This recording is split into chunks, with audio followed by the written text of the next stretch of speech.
Assalaamu calaykum. Barnaamijkeenan maanta waxaan kaga hadli doonaa qodobo dhowr ah balse aan eegno dowladda Turkiga oo dirtay gargaarkii ugu ballaadhnaa una dirtay caalamka. Wadamada ay gaarsiisayna waxaa ka mid ah sida wadanka Ingiriiska, wadanka Liibiya.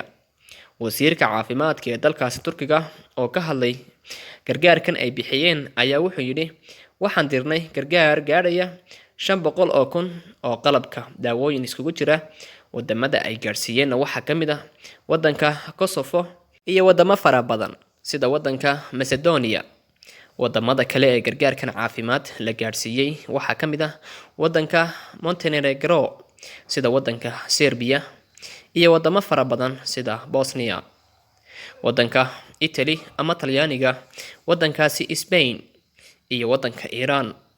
Haddaan eegno xaggaas iyo wadanka Talyaaniga, wadanka Talyaaniga muslimiinta ku dhaqan ayaa waxay dhibaato ka sheeganayaan in uu xanuunka coronavirus aan la aasin balse taa beddelkeeda lagu guray sanduuq oo aan loo samaynin eel ama loo aasin sidii loo aasi jiray dadka islaamka ah.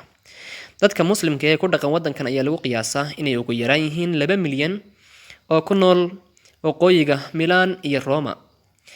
Inta kalena ay ku nool yihiin gobollada wadankaasi Talyaaniga. Wadankaasi Italy waxaa la sheegaa inuu xanuunka COVID-19 si xun u saameeyay tan iyo intii uu soo baxay dhayarsasho ka timi xagga bulshada iyo dowladda sare.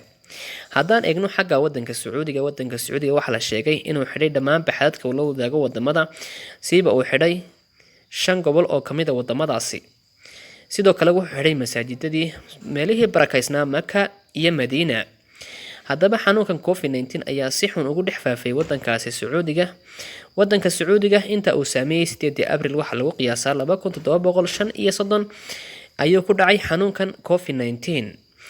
Xanuunkan COVID-19 ayaa waxaa sheegay wasiirka caafimaadka ee dalkaasi Sacuudi Carabiga ayaa ka hadlay oo lagu qoray Al Jazeera ayaa waxaa la sheegay inuu yidhi 10,000 ilaa 200 oo kun ayuu xanuunkani ku dhacay COVID-19. Sidoo kale xagga dhaqaalaha hoos ayuu u dhacay. Wax soo saarkii saliidda ayaa laftigiisu noqday mid meesha ka baxay, waxaana la sheegay inuu soo saaro taa beddelkeeda wadanka Russia.